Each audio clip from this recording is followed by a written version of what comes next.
वालेकुम dear students. आज मैं आपके लिए इंग्लिश का इम्पोर्टेंट एमसीक्यूज़ लेकर आया हूँ पार्ट्स ऑफ स्पीच के। ठीक है, पार्ट्स ऑफ स्पीच के सबसे इम्पोर्टेंट एमसीक्यूज़ हैं जो 9th 10th 11th 12 इनके जो बोर्ड एग्ज़ाम हो रहे हैं, ठीक है, उनके पेपर के हवाले से भी अहम है। और इसके अलावा ETEA test, NTS test, army navy air force, FTS, IT जैम्स, तमाम टेस्ट के हवाले से बहुत इंपॉर्टेंट एमसीक्यूज़ हैं जो टेस्ट में और पेपर में आ सकते हैं। ठीक है, तो आपने पूरी वीडियो देखनी है, इंशाल्लाह आपको एग्ज़ाम में और टेस्ट में बहुत हेल्प मिलेगी। ठीक है, तो पार्ट्स ऑफ स्पीच के जो जो इम्पॉर्टेंट एमसीक्यूज़ थे ये मैंने बहुत मेहनत से बनाए हैं। ठीक है, पूरी बुक में से जो पार्ट्स ऑफ स्पीच के noun verb adjective pronoun adverbs थे उनमें से उठाए हैं। ठीक है, तो आइए एमसीक्यूज़ की तरफ चलते हैं। तो फर्स्ट एमसीक्यूज़ है theft is a type of noun.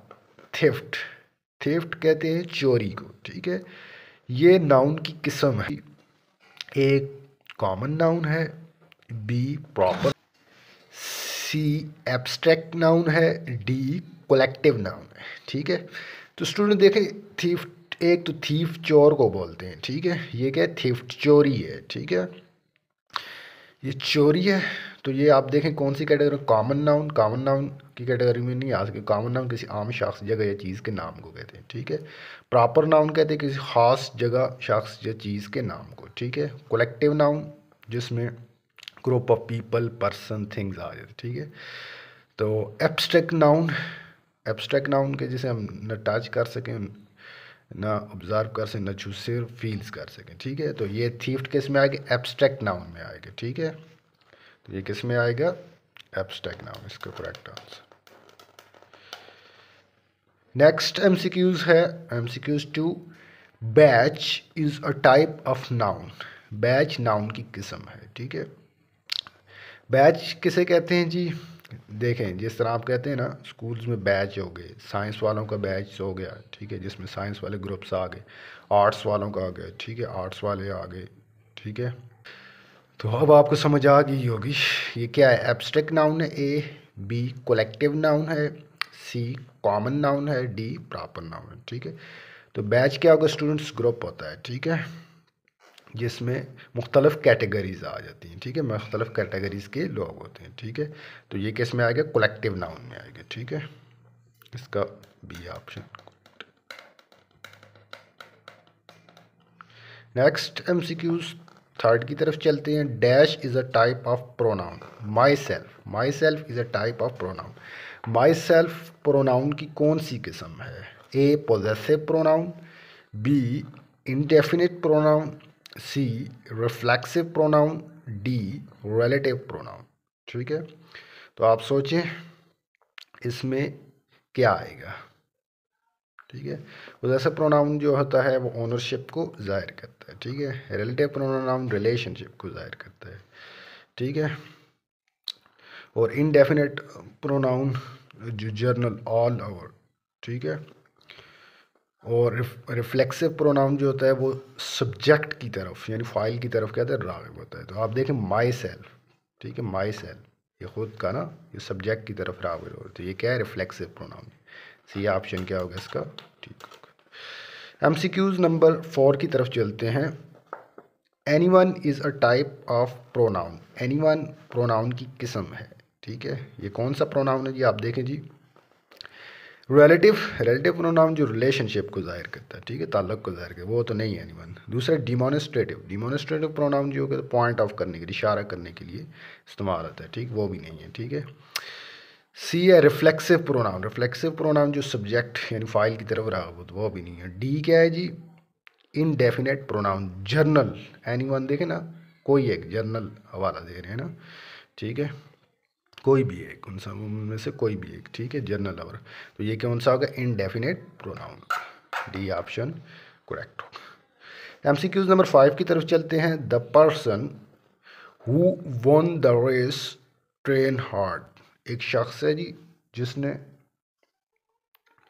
बहुत ही मुश्किल से रेस जीत ली, ठीक है, सख्त कोशिश की, मेहनत की, उसने रेस के की, जीत ली।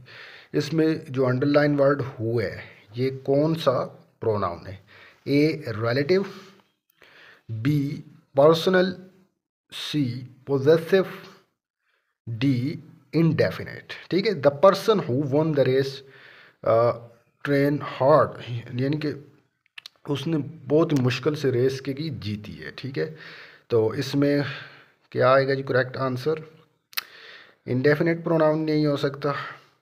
ठीक है, पोजेसिव प्रोनाउन, पोजेसिव प्रोनाउन किसे कहते हैं? ओनरशिप को। ठीक है, वो भी नहीं हो सकता क्योंकि इसमें ओनरशिप नहीं दिखाई। पर्सनल प्रोनाउन जाती है, तो वो भी नहीं हो सकता। सब्जेक्टिव प्रोनाउन को कहते हैं रिलेटिव प्रोनाउन। ठीक है, इसमें स्टूडेंट्स क्या करेक्ट आंसर आएगा? रिलेटिव। ठीक है, क्योंकि उस आदमी का क्या है, हवाला दिया जा रहा है। ठीक है, कि उसने क्या की, रेस जीत ली, तो इसका करेक्ट आंसर है ए। इंपॉर्टेंट एमसीक्यू से अक्सर ईटा के टेस्ट में इस तरह के एमसीक्यूज आ जाते हैं। ठीक है, इसके अलावा बोर्ड एग्ज़ाम में भी रखे जाते हैं। ठीक है, तो ये आपने अच्छी तरह समझने। नेक्स्ट एमसीक्यूज नंबर 6 की तरफ चलते हैं। इसमें क्या बोलते हैं? Ali became a doctor, Ali doctor बन गया। ठीक है, पहले अली क्या था? स्टूडेंट्स था, एक तालिब इल्म था, यानी कि डॉक्टर स्टडी कर रहा था। अब उसने क्या किया जी, टेस्ट पास किया और वो डॉक्टर बन गया। ठीक है, एक स्टेट से दूसरी स्टेट में चेंज हो गया। तो आप समझ गए ये कौन सा वर्ब है?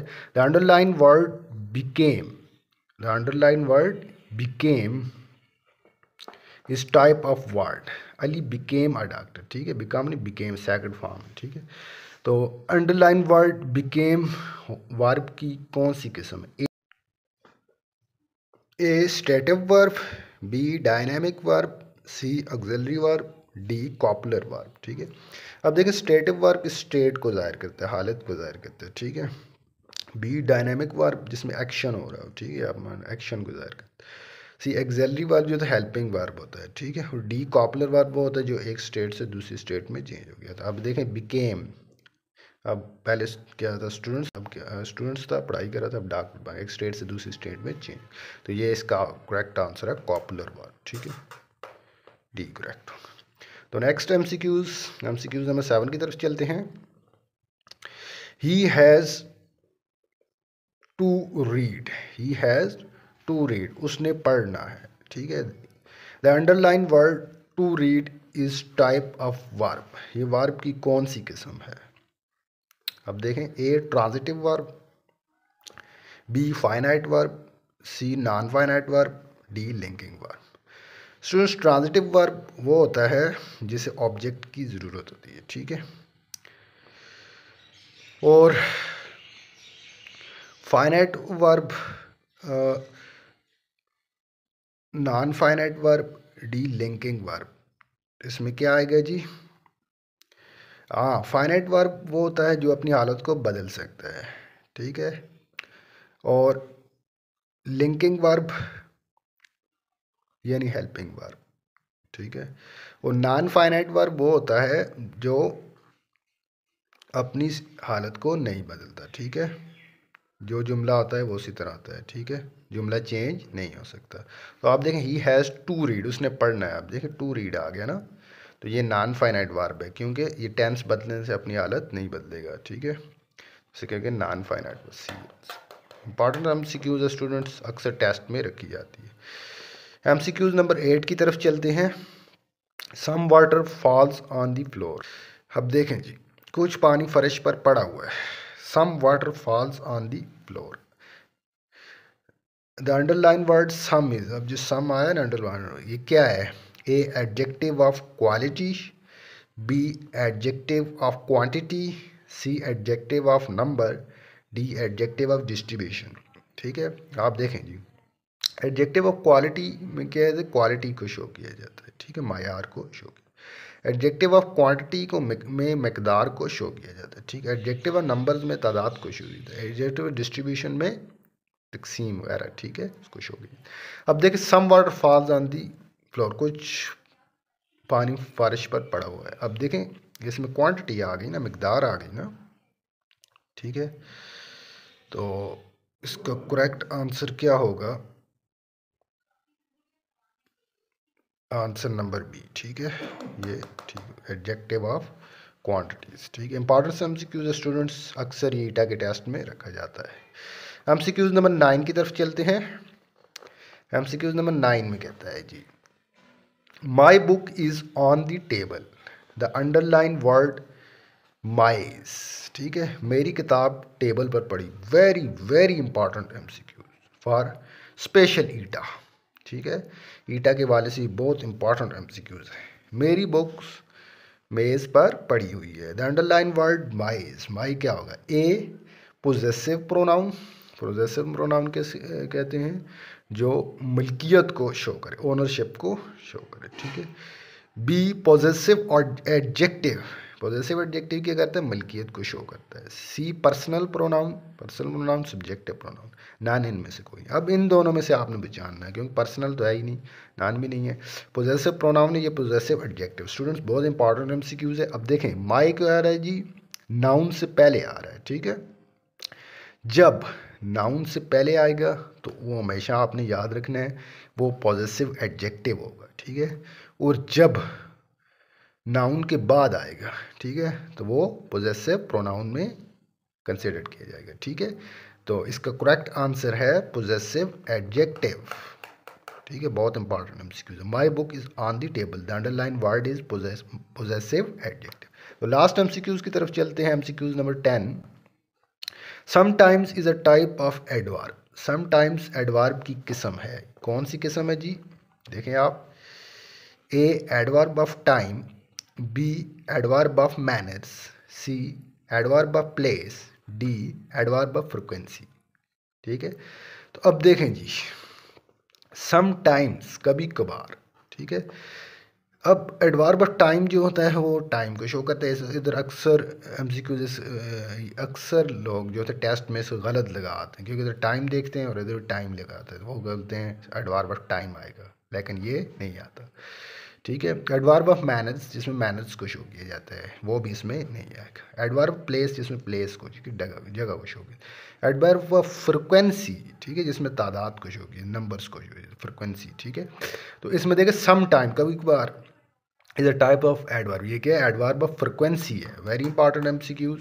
ठीक है, ये एमसीक्यूज अक्सर स्टूडेंट क्या आते हैं टेस्ट में गलत लगा कर आ जाते हैं, एडवर्ब ऑफ टाइम लगा देते हैं, तो इसका करेक्ट आंसर होगा एडवर्ब ऑफ फ्रिक्वेंसी। ठीक है, तो स्टूडेंट्स ये मैंने जो आपको एमसीक्यूज बताए हैं पार्ट्स ऑफ स्पीच के, ये वेरी वेरी इंपॉर्टेंट एमसीक्यूज हैं।